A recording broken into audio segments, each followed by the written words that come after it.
Good morning students. இன்றைக்கி நம்ம 9ஆம் வகுப்பில் தமிழ் வகுப்பு பார்க்க போகிறோம். சரிங்களா? அதில் பார்த்தீங்க அப்படின்னா தமிழ் பாடத்தில் நம்ம இன்றைக்கி இயல் 4 பார்க்கோமா. 8 திக்கும் சென்றிடுவீர். நம்ம எல்லா திசைக்கு 8 திசை அப்படின்னு தெரியும். கிழக்கு, மேற்கு, வடக்கு, தெற்கு, வடகிழக்கு, தென்கிழக்கு, தென்மேற்கு, வடமேற்கு, இந்த மாதிரி 8 திசைகளுக்கும் நம்மளை செல்லணும். அந்த அளவுக்கு இன்னைக்கு வந்துட்டு உலகம் இயங்கிக்கிட்டு இருக்கு. அதில் நம்மளும் இயங்கிக்கிட்டு இருக்கோம். அதுதான் இந்த லெசனில் இந்த இயலில் சொல்ல போகிறாங்க. சரியா? கற்றல் நோக்கங்களில் வந்து மின்னணு இயந்திரங்களுடைய தேவையும் அதோட இன்றியமையும் தான் ஃபஸ்ட்டு உரைநடையில் கொடுத்துருக்காங்க. அடுத்து இலக்கியங்களில் காட்டக்கூடிய தமிழர்களுடைய அறிவியல் கொடுத்துருக்காங்க.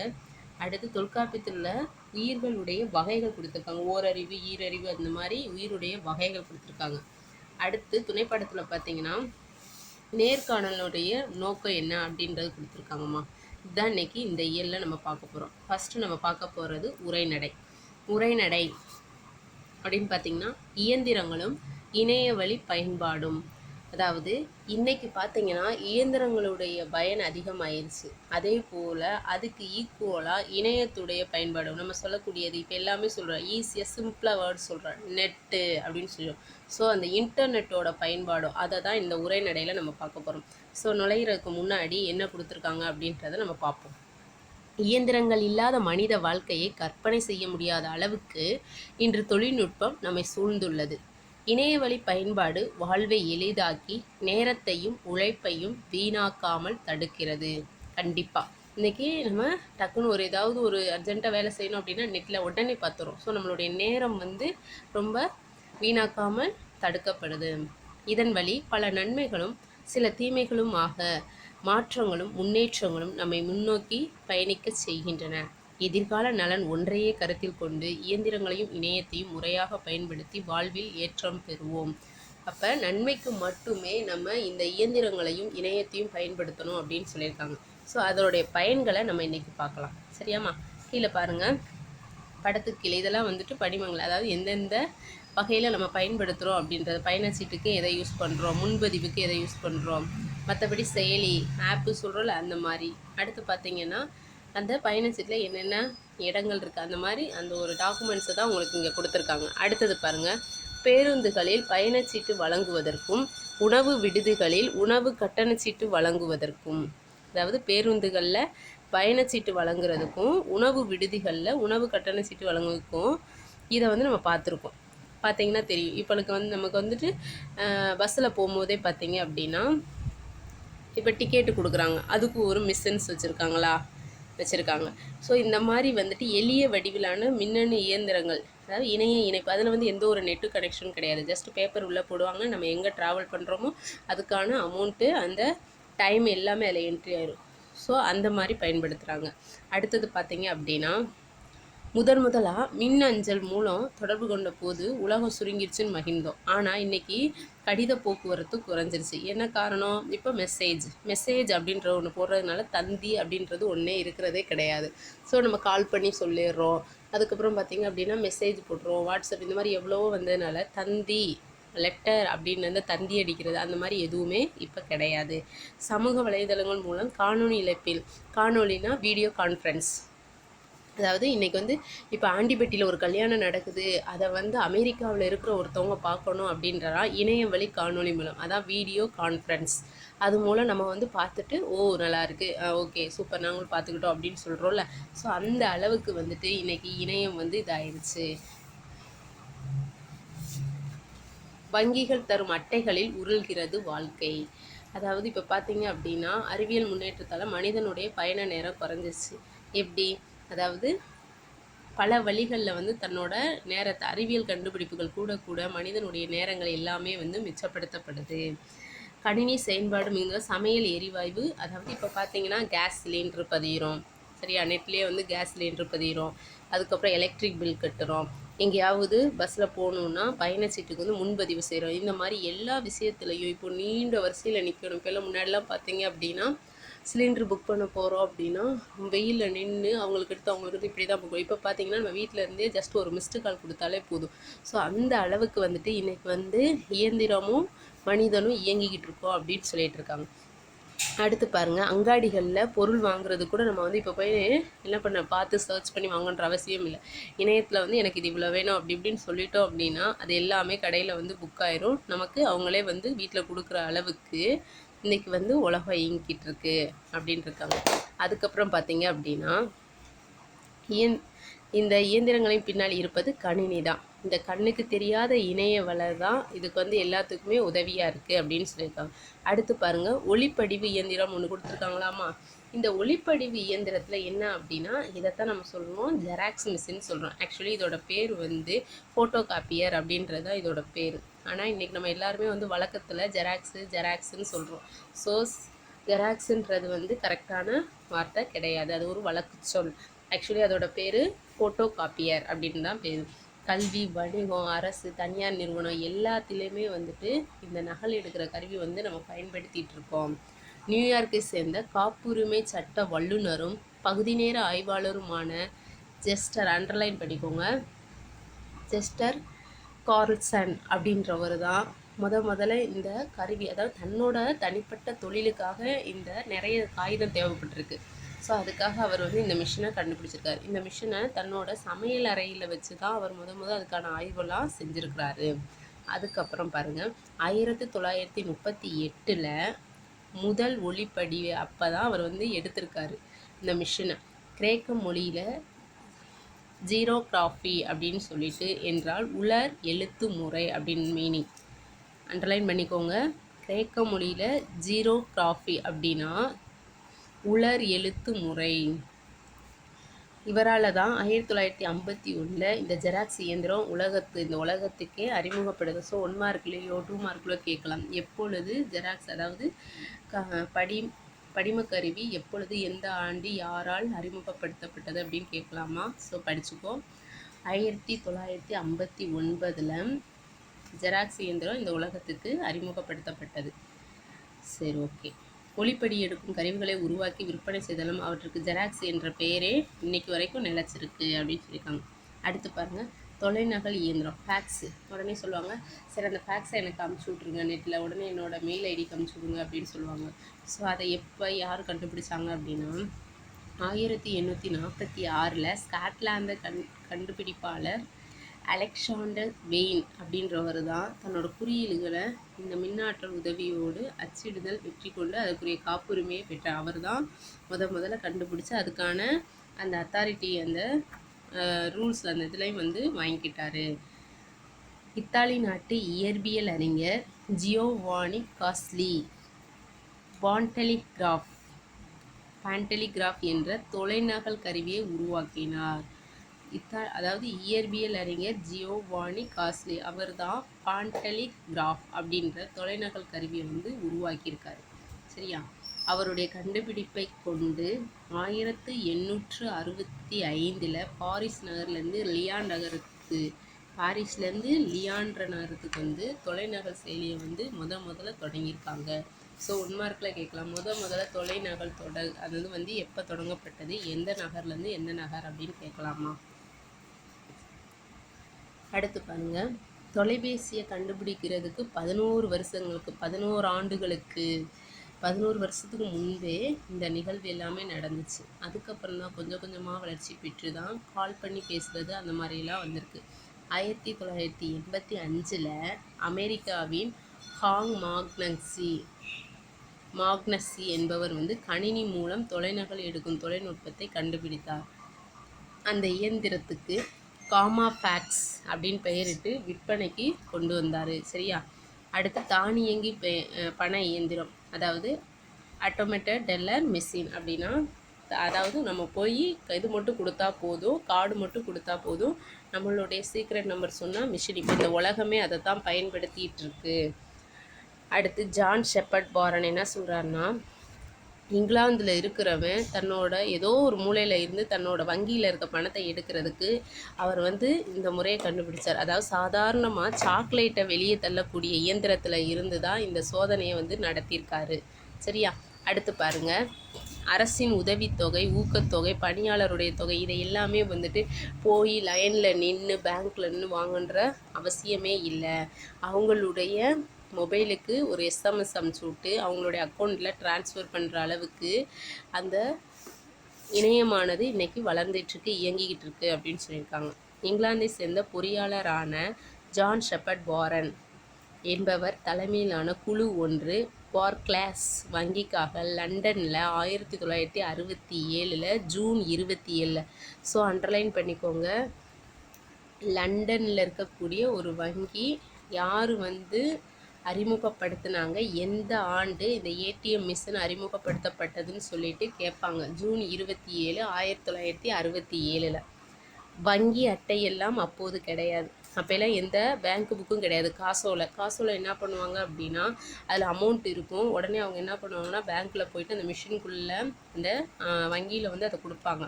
அதை கொடுத்தோடனே அதில் எவ்வளோ அமௌண்ட் இருக்கோ அதை எல்லாமே அது வாசித்து எல்லாமே பார்த்துக்கணும். இவங்களுக்குன்னு ஒரு 6 லெட்டர், இப்போ நம்ம சொல்கிறோம்ல கோடு அப்படின்னு சொல்கிறோம், நம்ம மெசேஜில் கூட வந்திருக்குள்ள பின்கோடு, அந்த இதெல்லாம் 6 இலக்க கடவுச்சொல் அப்படின்னு சொல்லுவாங்க. அதை ஓடிபின்னு சொல்லுவோம்ல, கடவுச்சொல் அப்படின்னா அந்த ஓடிபி நம்பர் இருக்குல்ல, அது 6 டிஜிட் நம்பர் தான். அதை சொன்னோன்னே அந்த காசோலை என்ன பண்ணணுன்னா, பணத்தை கொடுத்துட்டு காசோலை இயந்திரத்துக்குள்ளே போயிடும். அப்போ அதுக்கப்புறம் அந்த காசோலையை நம்ம பயன்படுத்த முடியாது. இதன் அடிப்படையில் தான் அடையாள எண்ணை உருவாக்கி தானியங்கி பண இயந்திரத்தால் பயன்படுத்த தொடங்கினர். அதை அடிப்படையாக வச்சு தான் அப்போது ஒரு சீக்ரெட் நம்பர், ஒரு கார்டு இருந்தால் இப்போ மிஷினில் பணம் எடுக்கலாம். அதாவது வங்கி அட்டை இல்லாமல் ஜஸ்ட் ஒரு மொபைல் நம்பரும் வங்கியோட எண்ணும் இருந்தாலே போதும், நம்ம பணத்தை செலுத்திடலாம் அப்படின்றது இன்றைக்கி கண்டுபிடிச்சிருக்கிறாங்க. இந்த மிஷின் நம்ம சொல்கிறோம்ல, டெபாசிட் பண்ணுற மிஷின் சொல்லுவோம். ஸோ அந்த மாதிரி இது வங்கிக்கு செல்வதை பெருமளவு குறைச்சிருச்சு. இப்போ யாருமே அவ்வளோவா பேங்க்குக்கு போகிறல, எல்லாமே மொபைலில் இருக்குது, மிஷினில் எல்லாமே இருக்கிறதுனால யாருமே வங்கிக்கு அந்த அளவுக்கு போகிறதில்ல. பணமற்ற வணிக முறை அனைத்து இடங்களிலும் நடைமுறைப்படுத்தப்படுவதன் காரணமாகவும் இந்த தானியங்கி பண இயந்திரங்களின் பங்கு எதிர்காலத்தில் குறைந்துவிடக்கூடும். இப்போ பார்த்தீங்க அப்படின்னா, நம்ம கையில் அமௌண்ட்டே இல்லாட்டினாலும் நம்ம கடைக்கு போகிறோம். காரணம் என்ன? கூகுள் பே இருக்குது. அடுத்து பார்த்தீங்கன்னா அட்டை தேய்ப்பி இயந்திரம், ஸ்விப்பிங் மிஷின் சொல்லுவோம். அதாவது காடை தேய்ச்சாலே போதும், அந்த காந்த பகுதி இருக்கிற இடத்துல, பட்டையாக இருக்கக்கூடிய இடத்த நம்ம தேய்ச்சோன்னாலே போதும், அது என்ன ஆயிரும் அப்படின்னா, நம்ம தேவையான நம்ம எவ்வளோக்கு பர்ச்சேஸ் பண்ணியிருக்கோமோ அதுக்கான பணம் எல்லாத்தையுமே நம்மளுடைய அக்கௌண்ட்டில் சர்ச் பண்ணி அப்புறம் நம்மக்கிட்ட பாஸ்வேர்டு கேட்கும். ஜஸ்ட்டு நம்ம பாஸ்வேர்டை சொன்னோம்னாலே போதும், அதை என்ன பண்ணிடும் அப்படின்னா, நம்ம பர்ச்சேஸ் பண்ண அமௌண்ட்டை அதை எடுத்துக்கணும். ஸோ இந்த மாதிரி ஈஸியாக இன்றைக்கி கணினியானது வளர்ந்துட்டுருக்கு, மனிதன் பயன்படுத்தக்கூடிய இயந்திரமும் வளர்ந்துட்டுருக்கு அப்படின்னு சொல்லியிருக்காங்க. இந்த கருவியை பார்த்திங்கன்னா கட்டணம் செலுத்தும் கருவி அல்லது விற்பனை கருவி அப்படின்னு கூட அழைக்கிறாங்க. ஓகே, தென் நெக்ஸ்ட், தமிழக அரசு நியாய விலைக்கடை ரேஷன் ஷாப். நம்ம ரேஷன் ஷாப் போகிறோமா, இப்போ என்ன பண்ணுறாங்க, நமக்கு ஸ்மார்ட் கார்டு வந்துடுச்சு. ஸோ முன்னாடிலாம் எத்தனை பேர் என்ன எல்லாமே கையில் எழுதிட்டாங்க. இப்போ எல்லாம் அப்படி கிடையாது. ஜஸ்ட் அந்த கார்டை நம்ம அதில் வச்சோம் அப்படின்னா நம்ம வீட்டில் எத்தனை பேர் இருக்காங்க, அவங்களோட ஆதார கார்டு எல்லாமே செக் பண்ணிட்டு குடும்ப உறுப்பினர்கள் எத்தனை பேர், அவங்களுக்கு எவ்வளோ பொருட்கள் வழங்கணும், அது எல்லாமே அந்த கருவிலே வந்தோடனே அவங்க என்ன பண்ணுறாங்க, ஜஸ்ட்டு அமௌண்ட்டை கொடுத்துட்டு வந்துடுறாங்க. அதுக்கான மெசேஜுமே உடனே அவங்க என்ன மொபைல் நம்பர் கொடுத்துருக்காங்களோ அதுக்கு இவ்வளோ பொருட்கள் வாங்கியிருக்காங்க அப்படின்றது முதல் வந்துடுது. இப்போ எந்த அளவுக்கு இணையம் பயனுள்ளதாக இருக்குதுன்னு பாருங்கள். அடுத்து ஆளறி சோதனை கருவி அப்படின்னா, மனிதனுடைய கைரேகம், முகம், விழித்திரை இது எல்லாத்தையும் வச்சு ஆளறி சோதனை கருவி அப்படின்னா, அடுத்து அவங்களுடைய ஒரு மனிதனுடைய கைரேகை, அவங்களுடைய முகம், அவங்களுடைய கண்விழி இது எல்லாமே ஒன்றோ அல்லது எல்லாமே கூட என்ட்ரி ஆயிரும். அதுக்கப்புறம் நம்ம மறுபடியும் அந்த பதிவுகள் தேவைன்னா எடுத்து பார்க்கலாம். இதன் அடிப்படையில் நடுவண் அரசு இந்த ஆதார அடையாள அட்டையை அறிமுகப்படுத்துகிறாங்க. அதில் என்ன அப்படின்னா, நம்மளுடைய ஒளிப்படம், நம்மளுடைய ஃபோட்டோ இருக்கும், நம்மளுடைய அந்த கருவிழி இருக்குல்ல அதை இது பண்ணியிருப்பாங்க, நம்மளுடைய கை விரல்கள் இது எல்லாமே என்ட்ரி ஆகி அதுபடியில் தான் நமக்கு ஆதார் அட்டை வந்துச்சு. அரசு நிறுவனங்களிலும் தனியார் நிறுவனங்களிலும் வருகை பதிவுக்காகவும் வெளியேறும்போது அவங்க உள்ள என்ட்ரி ஆகக்கூடிய டயத்தையும் அவங்க வெளியில் போகக்கூடிய டயத்தையும் முன்னாடிலாம் சைன் பண்ணிகிட்டு இருந்தாங்க. இப்போ அப்படிலாம் கிடையாது. கரெக்டாக அவங்க என்ன டைமில் வராங்க, என்ன டைமில் போகிறாங்க அப்படின்றதுக்கு அந்த மிஷின்ஸ் பயன்படுத்திகிட்டு இருக்காங்க. அடுத்து இணைய வணிகம். இணைய வணிகம்னு பார்த்தீங்கன்னா இங்கிலாந்தை சேர்ந்த மைக்கேல் ஆல்ட்ரிச் அப்படின்றவர் 1979 இணைய வணிகத்தை வந்து கண்டுபிடித்தார். இந்த இணைய உலகின் மற்றொரு பாய்ச்சலாக கருதப்படுகிறது. 1989 வந்து அமெரிக்காவில் இணைய வழி மளிகை கடை அப்படின்னா, அதாவது கரும்புல இருந்து கணினி வரைக்கும் எல்லாமே வந்துட்டு இணையத்தில் வாங்குற அளவுக்கு வந்துட்டு இன்னைக்கு வளர்ந்து நிற்கிது. 1991 இணையம் பொதுமக்களின் பயன்பாட்டுக்கு வந்துச்சு. எப்போ முதல்ல வந்து இணையம் வழி வந்து மக்களுடைய பொதுவுக்கு வந்துச்சு அப்படின்னா 1991 தான். சரியா? அடுத்து இந்திய தொடர்வண்டி உணவு வழங்கல் மற்றும் சுற்றுலா கழக இணைய வழி பதிவு. மக்கள் தொகை மிகுந்த இந்தியா போன்ற எல்லா நாடுலையும் வரிசையில் நிற்கிறதுன்றது ஒரு நேரத்தை வீணடிக்கக்கூடிய ஒரு செயல்தான். இதை குறைக்கிறதுக்காகத்தான் இருந்த இடத்துல இருந்தே இப்போ பார்த்தீங்க அப்படின்னா, இப்போ நம்ம திடீர்னு வந்து மெட்ராஸ் போகிறோம் அப்படின்னா எந்த ட்ரெயினில் போகிறோம், எத்தனை மணிக்கு போகிறோம், எந்த சீட்டில் நம்ம எந்த அந்த நம்மளுடைய இருக்கை எண் அதுலேருந்து எல்லாமே இருக்கும். நம்ம புக் பண்ணிவிட்டு நம்மளுடைய அக்கௌண்ட்டில் அமௌண்ட் இருந்தது அப்படின்னா அதிலே நம்ம வந்துட்டு பணத்தை உடனே செலுத்திடலாம். அப்படி பணத்தை செலுத்தினா அப்படின்னா நமக்கு அந்த பயண சீட்டு வந்து ரெடி ஆயிடுச்சு. நம்ம வந்து குறிப்பிட்ட டைம் நம்ம சொல்ல டைமில் வந்து அங்கே போய் நின்னோம்னா நம்ம ஆட்டோக்கு காமிச்சிக்கலாம். அந்த சீட்டு கூட நமக்கு தேவையில்லை. ஜஸ்ட்டு நம்மளுடைய மொபைலில் குறுஞ்செய்தி மெசேஜ் வந்துடும், மெசேஜை காட்டலாம். அது மட்டும் இல்லாமல் அவங்கக்கிட்ட வந்து நம்ம புக் பண்ணது எல்லாத்தையும் வந்துட்டு அங்கே வர்றவங்க கிட்ட நம்ம காமிச்சோம் அப்படின்னா எந்த பிரச்சனையும் இல்லை, நம்ம வாட்டுக்கு பயணத்தை செஞ்சுட்டு போய்கிட்டே இருக்கலாம் அப்படின்னு சொல்லியிருக்காங்க. அடுத்து பாருங்கள், 2002 வந்து இணைய வழி பதிவு அறிமுகப்படுத்த. அப்போ தான் வந்து இன்டர்நெட்டில், அதாவது நெட்டில் வந்து என்ட்ரி பண்ணலாம் அப்படின்றது வந்து அப்போ தான் அறிமுகம். அப்போ ஒரு நாளைக்கு 29 பேர் தான் வந்து பயணச்சீட்டு முன்பதிவு செஞ்சுருக்காங்க. அதே இது 13 ஆண்டு கழிச்சு 2015 பார்த்தீங்க அப்படின்னா ஏப்ரல் 1 அன்னைக்கு கணக்கெடுப்பில் 13 ஆண்டு கழிச்சு, சரியா, ஏப்ரல் 1ஆம் தேதி பார்த்தீங்கன்னா ஒரே நாளில் 13 லட்சம் பேர் என்ட்ரி பண்ணியிருக்காங்க. அதாவது வெளியில் வந்து இந்த பேருந்து பயணச்சீட்டு இந்த போக்குவரத்து சீட்டு எல்லாமே. இப்போ பார்த்தீங்க அப்படின்னா ஒரு நிமிடத்துக்கு 1500 பயணச்சீட்டுகள் பதிவு செய்கிறது வந்து இன்றைக்கி 3 லட்சம் பயனர்கள் வந்து ஒரே நேரத்தில் நம்ம திடீர்னு இப்போ உடனே நீ மெட்ராஸ் போகணுமா, ஓகே, நீ திருப்பதி போகணுமா, இல்லை நீ ஆந்திரா போகணுமா, இந்த மாதிரி எல்லாமே வந்துட்டு அதாவது ஒரு நிமிஷத்துக்கு ஒருக்கா என்ட்ரி போட்டுட்ருக்காங்க. அதுதான் சொல்லியிருக்காங்க. அடுத்து பாருங்கள், இணைய பயன்பாடு. இப்போ சேவை மையம் நம்ம எல்லாருக்குமே தெரியும். தற்காலத்தில் பேருந்து முன்பதிவு, வானூர்தி முன்பதிவு, தங்கும் விடுதிகள், நம்ம எங்கே போகிறோமோ அங்கே ஏதாவது அந்த லாட்ஜ் அப்படின்னு சொல்லுவோம்ல, அந்த மாதிரி அவங்க எல்லாமே நம்ம நோட் பண்ணோம் அப்படின்னா அந்த இடத்துல வந்து நம்ம புக் பண்ணிக்கலாம். நம்ம அந்த ஊரில் போய் இறங்கினோடனே அந்த இடத்துல போய் நம்ம அந்த லாட்ஜில் போய் நம்ம நம்பர் எல்லாமே நோட் பண்ணியிருக்கனால நம்ம போய் ஸ்டே பண்ணிக்கலாம் அப்படின்னு சொல்லியிருக்காங்க. அடுத்து பாருங்கள், பெருநகரங்களில் திரையரங்குகள். இன்றைக்கி பார்த்தீங்க அப்படின்னா திரையரங்குகளில் வந்துட்டு முன்னாடியே புக் பண்ணிவிட்டு நம்ம ஃபேமிலியோடு போய் படம் பார்க்குற அளவுக்கு இன்றைக்கி வந்து இணையம் வளர்ந்துருச்சு அப்படின்னு சொல்லியிருக்காங்க. அந்த அளவுக்கு இணையம் வந்து வளர்ந்துருக்கு. இப்போ நம்ம அரசுக்கு வந்துட்டு ஏதாவது வரி செலுத்தணும் அப்படின்னா சொத்து வரி, தண்ணீர் வரி, இந்த மாதிரி எதுவாக இருந்தாலும் சரி அது எல்லாமே இணையத்திலேயே கட்டிக்கலாம். அதே மாதிரிக்கு ஏதாவது அரசு சம்மந்தமான வேலைகளுக்கான படிவங்கள் அப்படின்றப்போ அந்த ஃபார்மெல்லாம் நம்ம வந்து நெட்லேயே வந்துட்டு என்ன பண்ணிக்கலாம் அப்படின்னா டவுன்லோட் பண்ணிவிட்டு நம்ம ஃபில் பண்ணிவிட்டு அதை போய் கொடுக்கன்ற அவசியமே இல்லை. அதையுமே வந்து நெட்லேயே வந்து நம்ம அப்ளை பண்ணலாம், விண்ணப்பிக்கலாம் அப்படின்னு சொல்லியிருக்காங்க. முன்னாடிலாம் பார்த்தீங்க அப்படின்னா பிறப்பு சான்றிதழ், இறப்பு சான்றிதழ் இந்த மாதிரிலாம் வாங்குறதுக்கு போயிட்டு நம்ம அந்த தாசில்தார் இந்த மாதிரி அவங்கக்கிட்ட போய் நம்ம நேரம் வெயிட் பண்ணி வாங்கணும். இப்போ பார்த்தீங்கன்னா அதுவுமே வந்து நம்ம நெட்லேயே வந்துட்டு அப்ளை பண்ணி வாங்கிக்கிற மாதிரி வந்துருச்சு. அதுக்கு தான் நம்ம இந்த மின்னணு சேவை, அதாவது பொது சேவை மையம், இதை ஜஸ்ட்டு நம்ம இருக்கிற இடத்துல இருந்து அதில் நம்ம பயன்படுத்தணுன்னாலே நம்மளுடைய தேவைகள் நிறைவாயிரும் அப்படின்னு சொல்லியிருக்காங்க. அடுத்து பாருங்கள், நடுவண் அரசும் மாநில அரசும். இப்போ பார்த்தீங்க அப்படின்னா கல்வி உதவித்தொகை, இது இன்னைக்கு பல போட்டிகளை இன்டர்நெட்டில் வைக்கிறாங்க, சரியா, நெட்டில். அதில் நம்ம பார்த்தோம் அப்படின்னா அதில் கலந்துக்கிட்டோம் அப்படின்னா இப்போ 10th ஸ்டூடெண்ட்ஸ் பார்த்திங்கன்னா தேசிய திறன் அறிவு தேர்வு அப்படின்னு சொல்லியிருக்காங்க.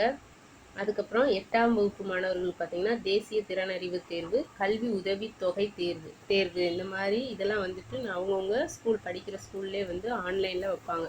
ஸோ அதெல்லாம் நம்ம பயன்படுத்தி நம்ம என்ன பண்ணலாம், பயன்பெறலாம் அப்படின்னு சொல்லியிருக்காங்க. கிராமப்புறங்களில் படிக்கக்கூடிய மாணவர்கள், இப்போ 9ஆம் வகுப்பு மாணவர்கள் அவங்களுக்கு பார்த்திங்கன்னா ஊரக திறனறிவு தேர்வு அப்படின்னு நடத்துகிறாங்க. அதில் கலந்து கொள்ள விரும்பும் மாணவர்கள் அவங்களுடைய பள்ளியிலே வந்துட்டு இணையம் மூலம் விண்ணப்பிக்கலாம் அப்படின்னு சொல்லியிருக்காங்க. அடுத்து பாருங்கள், பள்ளி முடித்து இப்போ எல்லாமே, இப்போ நம்ம ஸ்கூல் முடிச்சிட்டோம், காலேஜுக்கு அப்ளை பண்ண போகிறோம், அதுக்குமே நம்ம எந்தெந்த காலேஜில் என்னென்ன சீட்டு நம்ம படிக்கக்கூடிய, நம்ம விரும்பி படிக்கக்கூடிய கோர்ஸ் எந்த காலேஜில் இருக்குது அது எல்லாமே அதில் நம்ம சர்ச் பண்ணிக்கலாம், அந்த காலேஜுக்கு அப்ளை பண்ணலாம். ஸோ அந்த காலேஜுக்கு வந்து என்ட்ரன்ஸ் எக்ஸாம் இந்த மாதிரி இருக்குது, நுழைவுத் தேர்வு, இது எல்லாமே வந்துட்டு ஆன்லைனில் தான் இன்றைக்கி நடக்குது. இன்றைக்கி பார்த்தீங்க அப்படின்னா ஆன்லைன் தான், உலகமே ஆன்லைனில் தான் இயங்கிட்டு இருக்கு. ஆன்லைன் இல்லை, அப்படி ஒன்று இல்லை அப்படின்னா மக்களுக்குள்ள மிகப்பெரிய இழப்பாக அவங்க கருதுகிறாங்க. அந்த அளவுக்கு வந்துட்டு இன்றைக்கி ஆன்லைன் வந்து பயன்படுத்தப்படுறாங்க. நெட்டு, இன்டர்நெட் இல்லை அப்படின்னா, இணையம்ன்றது ஒன்று இல்லை அப்படின்னா மனிதர்கள் இல்லை, உலகமே இல்லை அப்படின்ற அளவுக்கு. லாஸ்ட்டு பாயிண்ட் பாருங்கள், மனித இனம் தோன்றியது முதல் இன்று வரை பல்வேறு விதமான வளர்ச்சிகளை கண்டுள்ளது. மனிதனது தேவைகள் பெருக பெருக கண்டுபிடிப்புகளும். இப்போ பார்த்தீங்க அப்படின்னா எல்லாமே வந்து மொபைலில் வரணும் அப்படின்றதுக்காக கண்டுபிடிச்சோம். இப்போ மொபைலில் வந்து நம்ம எங்கேயாவது இருட்டில் போகிறோம் அப்படின்னா அதுக்காக டார்ச் லைட் தேவை அப்படின்றதுக்காக மொபைலை பயன்படுத்துகிறோம். ஸோ மனிதனுடைய தேவைகள் அதிகரிக்க அதிகரிக்க புதிய புதிய கண்டுபிடிப்புகளும் வளர்ந்துட்டுருக்கு அப்படின்னு சொல்கிறாங்க. நீரின்றி அமையாது உலகு. இந்த உலகம் வந்து எப்படி நீர் இல்லாமல் அமையாதோ அதுபோல் இயந்திரமும் கணினமும் இல்லாமல் உலகமே இயங்காது அப்படின்னு சொல்லியிருக்காங்க. ஸோ இந்த லெசன் ஃபுல்லாக நம்ம வந்துட்டு இணையத்தை எப்படி பயனுள்ள வகையில் பயன்படுத்திகிட்டு இருக்கோம் அப்படின்னு சொல்லியிருக்காங்க. ஸோ நம்மளும் இணையத்தை வந்து இயந்திரங்களையும் முறையான வகையில் சரியா பயனுள்ள வகையில் பயன்படுத்துகிறோமே தவிர தவறான எந்த ஒரு வழிக்கும் நம்ம பயன்படுத்தக்கூடாது. பயன்களை தான் நம்ம இன்றைக்கி பார்த்துருக்கோம், பயன்களுக்காகவே நம்ம பயன்படுத்தணும் சரியா அப்படின்னு சொல்லிட்டு இந்த லெசனுடைய முடிவுக்கு வந்தாச்சு. ஓகேவா? Thank you students.